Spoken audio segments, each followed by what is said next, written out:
കേരളത്തിലെ കളക്ഷൻ റെക്കോർഡുകളെല്ലാം ഇതിനോടകം എസ് രാജമൗലിയുടെ ബാഹുബലി തിരുത്തിയെഴുതി കഴിഞ്ഞു. ഇനി പുലിമുരുകന്റെ റെക്കോർഡ് കളക്ഷൻ മാത്രമേ ബാക്കിയുള്ളൂ. അതും വൈകാതെ തകർക്കുമെന്നാണ് ട്രേഡ് അനലൈസ് വിലയിരുത്തലുകൾ. പ്രഭാസ്, റാണ ദഗുപതി, അനുഷ്ക ഷെട്ടി, സത്യരാജ്, രമ്യ കൃഷ്ണൻ തുടങ്ങിയവർ കേന്ദ്ര കഥാപാത്രങ്ങളായി എത്തിയ ബാഹുബലി ദ കൺക്ലൂഷൻ ഇതിനോടകം 50 കോടി ക്ലബിൽ എത്തിക്കഴിഞ്ഞു എന്നാണ് റിപ്പോർട്ടുകൾ. 14 ദിവസങ്ങൾക്കുള്ളിലാണ് ബാഹുബലി ദ കൺക്ലൂഷൻ 50 കോടി ക്ലബ്ബ് കടന്നത്. ഇതുവരെ ചിത്രം കേരളത്തിൽ നിന്ന് മാത്രം 52.5 കോടി ഗ്രോസ് കളക്ഷൻ നേടി എന്നാണ് വിവരം. മലയാളത്തിൽ ഏറ്റവും വേഗം 50 കോടി കടന്ന ചിത്രമെന്ന പേര് ഇതുവരെ മോഹൻലാൽ നായകനായ പുലിമുരുകനായിരുന്നു. എന്നാൽ ആ പേര് ഇപ്പോൾ അന്യഭാഷ ചിത്രമായ ബാഹുബലി നേടിയെടുത്തു.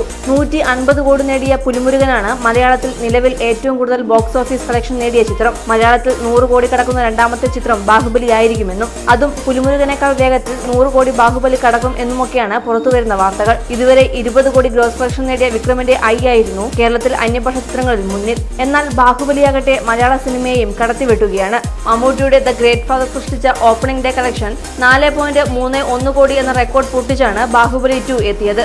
ആദ്യ ദിവസം തന്നെ ചിത്രം കേരളത്തിൽ നിന്ന് 5.45 കോടി ഗ്രോസ് കളക്ഷൻ നേടി. Entertainment desk, Marunadan Malayali. കൂടുതൽ വാർത്തകൾക്കും വിശേഷങ്ങൾക്കുമായി ഞങ്ങളുടെ ചാനൽ സബ്സ്ക്രൈബ് ചെയ്യുക.